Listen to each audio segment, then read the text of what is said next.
Hello everyone. Welcome to today's episode of Current Affairs MCQs. Let's start with the previous day question. Regarding the curative petition, consider the following statements. 1. It is a legal recourse available after the dismissal of a review plea against a final conviction.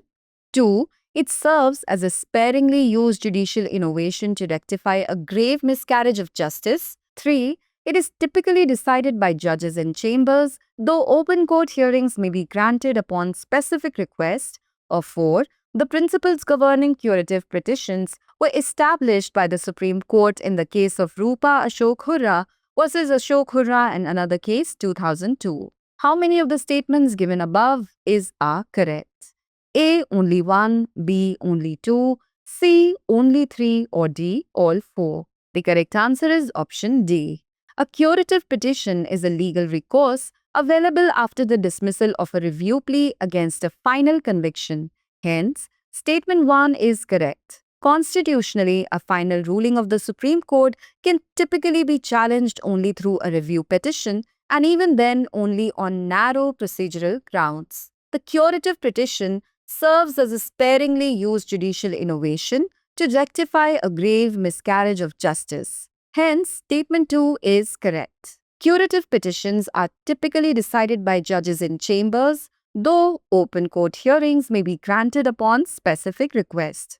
Hence, statement 3 is correct. Principles governing curative petitions were established by the Supreme Court in the case of Rupa Ashok Hurra versus Ashok Hurra and another case 2002.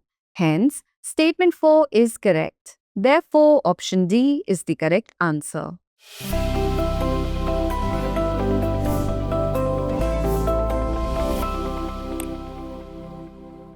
Moving on to question 1. Consider the following statements regarding the conservation of lions. 1. Lions are classified under the non-depleted category of the IUCN Green Status of Species. 2. The Project Lion underway in Gujarat and Madhya Pradesh focuses on habitat improvement, tech-based monitoring, and reducing human-wildlife conflict. Which of the statements given above are correct? A. 1 only, B. 2 only, C. Both 1 and 2, or D. Neither 1 nor 2. The correct answer is option D. In 2025, the International Union for Conservation of Nature (IUCN) released the first green status assessment for lions, Panthera leo, offering a global standard to measure species recovery and conservation impact. The assessment classifies lions as largely depleted, while the species remains vulnerable on the IUCN Red List. Hence, statement 1 is not correct. Unlike the IUCN Red List, which focuses on extinction risk, the green status highlights recovery potential and necessary conservation actions. Project Lion is aimed at the long-term conservation of Asiatic lions. It is primarily focused in Gujarat, especially in and around the Gir forest, which is the last natural habitat of Asiatic lions. Hence, statement 2 is not correct. The Asiatic Lion Reintroduction Project, which aims to establish a second independent population in Kuno National Park, Madhya Pradesh, has been resisted by the Gujarat government. Hence, option D is the correct answer. Question 2. With reference to Himalayan yaks, consider the following statements. 1. Himalayan yaks are primarily found in high-altitude regions like Ladakh, Sikkim, Arunachal Pradesh and Himachal Pradesh. 2. The Himalayan yaks are listed as vulnerable on the IUCN Red List and are protected under Schedule 1 of the Wildlife Protection Act 1972. 3. The FSSAI has declared Himalayan yak a prohibited species for food production. Which of the statements given above are correct? A. 1 and 2 only, B. 2 and 3 only, C. 1 and 3 only, or D. 1, 2 and 3. The correct answer is option A. Himalayan yaks are found at high altitudes, specifically above 7,000 feet, in the Himalayan regions of Ladakh, Sikkim, Arunachal Pradesh and Himachal Pradesh. Hence, statement 1 is correct. The Himalayan yaks are classified as vulnerable on the IUCN Red List due to declining population. It is also listed under Schedule 1 of the Indian Wildlife Protection Act 1972, which grants it the highest level of legal protection. Hence, Statement 2 is correct. Additionally, it is included in Appendix 1 of CITES restricting international trade. In 2022, Food Safety and Standard Authority of India FSSAI approved the Himalayan yak as a food animal, allowing its use in food production or consumption to help arrest its declining population. Hence, Statement 3 is not correct.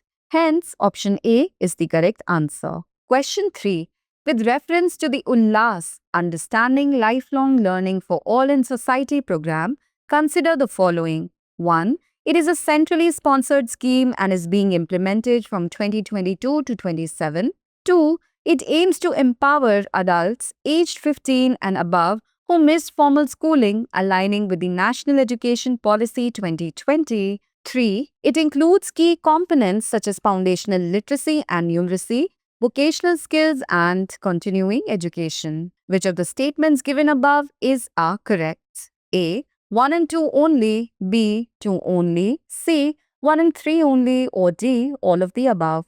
The correct answer is option D. Ullas, Understanding Lifelong Learning for All in Society, is a centrally sponsored scheme being implemented from 2022 to 2027. Hence, Statement 1 is correct. It is designed to empower adults aged 15 years and above who missed out on formal schooling in line with the vision of the National Education Policy 2020. Hence, Statement 2 is correct. The key components are foundational literacy and numeracy, critical life skills, basic education, vocational skills, and continuing education. Hence, Statement 3 is correct. The scheme provides access to educational resources via the Diksha platform and Ullas mobile or web portal supporting content in regional languages. It includes the Foundational Literacy and Numeracy Assessment Test or FLNAT conducted biannually or as required at local schools for assessment and certification. Hence, option D is the correct answer. Question 4. Consider the following pairs. Inscription, Maski Rock Edict. 2. Aihole inscription. 3. Halmidi inscription. Description. It first uses the title Devanampriya for Ashoka, oldest known Kannada inscription, and mentions Kadamba king Kakusthavarma, records Pulakeshin II's victory over Harshvardhan. How many of the pairs given above are correctly matched? A. Only 1, B. Only 2, C. All 3, or D. None. The correct answer is option A. Maski Rock Edict, 3rd century BCE, is one of Ashoka's minor edicts. It first uses the title Devanampriya, beloved of the gods, for Ashoka. Hence, pair 1 is correctly matched. Aihole inscription 634 CE, composed by Ravikirti in Sanskrit, it records Pulakeshin II victories over Harshvardhan. Hence, pair 2 is not correctly matched. Halmidi inscription 450 CE, it is the oldest known Kannada inscription and written in early Kannada script and poetic form. It mentions Kadamba king Kakusthavarma and has 16 lines carved on a sandstone slab. Hence, pair 3 is not correctly matched. Hence, option A is the correct answer. Question 5. Which of the following best describes the purpose of the Economic Capital Framework (ECF) adopted by the Reserve Bank of India? A. To regulate capital adequacy norms for commercial banks in India. B. To determine the risk provisioning and surplus distribution strategy of the RBI.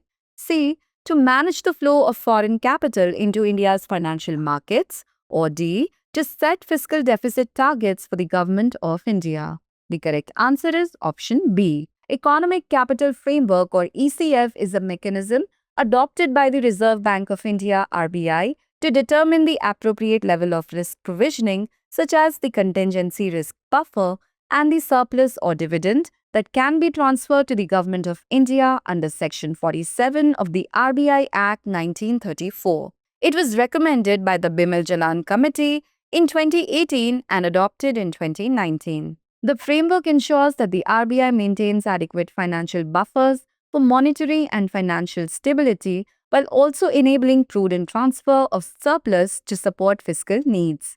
Hence, option B is the correct answer. Question 6. Which of the following countries are members of the South Asian Association for Regional Cooperation, also known as SAARC? 1. Maldives. 2. Nepal. 3. Afghanistan. 4. Myanmar. Select the correct answer using the code given below. A. 1 and 4 only. B. 1, 2 and 3 only. C. 1 only. Or D. 1, 2, 3 and 4. The correct answer is option B. South Asian Association for Regional Cooperation, SAARC. The SAARC concept took shape in 1980 when Bangladesh's President Ziaur Rahman proposed regional cooperation to promote peace and stability. SAARC was officially established on 8 December 1985 in Dhaka, Bangladesh, with 7 founding members: Bangladesh, Bhutan, India, Maldives, Nepal, Pakistan, and Sri Lanka. Afghanistan joined as the 8th member in 2007. Hence, option B is the correct answer. Question 7. Consider the following statements. Statement 1.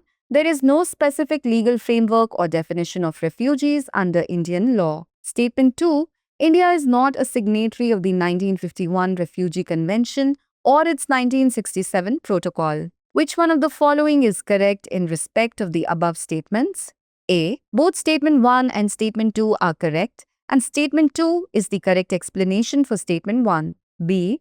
Both Statement 1 and Statement 2 are correct, and Statement 2 is not the correct explanation for Statement 1. C. Statement 1 is correct, but Statement 2 is incorrect. Or D. Statement 1 is incorrect, but Statement 2 is correct. The correct answer is option A. Refugees are individuals who have fled their home countries due to severe threats to their life, physical safety, or freedom, requiring international protection. These threats can stem from persecution, armed conflict, violence, or significant public unrest in their country of origin. Since India has not adopted the international definitions and standards outlined in the Refugee Convention, there is no specific legal framework or definition of refugees under Indian law. Hence, Statement 1 is correct. In India, the term refugees is not legally defined as the country is not a signatory to the 1951 Refugee Convention or its 1967 Protocol. Hence, Statement 2 is correct. This absence makes it difficult to distinguish between economic migrants and genuine refugees seeking asylum. Both Statement 1 and Statement 2 are correct, and Statement 2 is the correct explanation for Statement 1. Hence, option A is the correct answer. Question 8. Regarding the Farmers Producer Organization (FPOs), consider the following statements. 1. The FPOs came into existence in 2008, inspired by economist Y.K. Alag's recommendation in 2002 to amend the Companies Act 1956. 2. FPOs help small farmers by facilitating bulk input purchases, improving bargaining power, and ensuring better price realization with reduced costs. 3. FPOs can only be registered exclusively under the Societies Registration Act 1860. How many of these statements given above are correct? A. Only 1. B. Only 2. C. All 3. Or D. None. The correct answer is option B. A Farmers Producer Organization or FPO is a type of producer organization with farmers as its members, and its promotion is supported by the Small Farmers Agribusiness Consortium or SFAC. The FPOs came into existence in 2008, inspired by economist Y.K. Alag's recommendation in 2002 to amend the Companies Act 1956. Hence, Statement 1 is correct. FPOs help small farmers by facilitating bulk input purchases, improving bargaining power, and ensuring better price realization with reduced costs. Hence, Statement 2 is correct. A producer organization is a group of producers, agricultural, non-farm, or artisan that can take legal forms like producer companies or cooperatives, sharing profits among members. Objectives and need. Indian agriculture is dominated by small and marginal farmers, 87% owning less than 2 hectares, facing weather and market risks and struggling to get fair prices. FPOs can be registered under the Companies Act 2013 the Societies Registration Act 1860, or as public trusts under the Indian Trusts Act 1882. Hence, statement 3 is not correct. Therefore, option B is the correct answer. Question 9. The term spoofing, often seen in news in the context of the security market, is best described as A. Placing large orders to manipulate the price and then cancelling them before execution. B. Buying stocks only during market hours to maximize gains. C. Holding shares for a long period to gain from dividends. Or D. Using insider information to trade before announcements. The correct answer is option A. Spoofing is when traders place fake buy or sell orders in the market with the intention of cancelling them before they are executed. It is essentially the act of creating fake orders without any plan to complete the transaction. Market regulator SEBI has prohibited stockbroker Patel Wealth Advisors (PWAPL) from trading in securities using its proprietary account. The ban is due to allegations of involvement in spoofing activity by PWAPL. PWAPL reportedly placed multiple fully disclosed buy and sell orders in various stocks with large quantities. These orders were placed at prices significantly below or above the prevailing market price without any intention to execute them.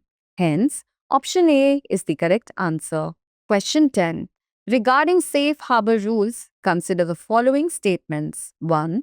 Social media platforms are not legally liable for user content if they address flagged issues, protecting free speech without requiring preemptive content control. 2. Under the Information Technology Rules 2021, social media firms with over 5 million users must appoint a chief compliance officer liable for non-compliance with takedown or regulatory requests.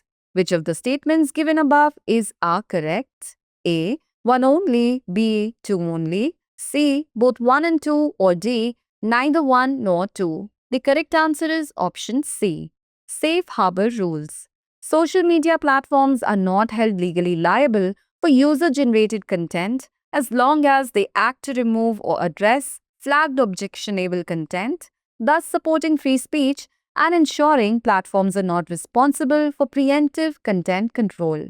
Hence, statement 1 is correct. In India, safe harbor protection is provided under Section 79 of the Information Technology Act 2000. The Information Technology Rules 2021 require social media companies with over 5 million users to appoint a chief compliance officer who can be held criminally liable for non-compliance with takedown requests or other regulations. Hence, statement 2 is correct. Therefore, option C is the correct answer. Now it's time for today's practice question. Consider the following statements regarding jute in India. 1. Jute, also known as golden fiber, is the most important cash crop in India in terms of cultivation and usage. 2. India is the largest producer of jute globally, with West Bengal, Assam and Bihar as the major producing states. 3. The Jute Corporation of India (JCI) procures raw jute from farmers at the minimum support price or MSP with no quantity limit. Which of the statements given above are correct? A. 1 and 2 only, B. 2 and 3 only, C. 1 and 3 only, or D. 1, 2 and 3. Send us your answers in the comments section. Thanks for watching. For more informative content, like, share and subscribe, and do not forget to press the bell icon to get the notifications.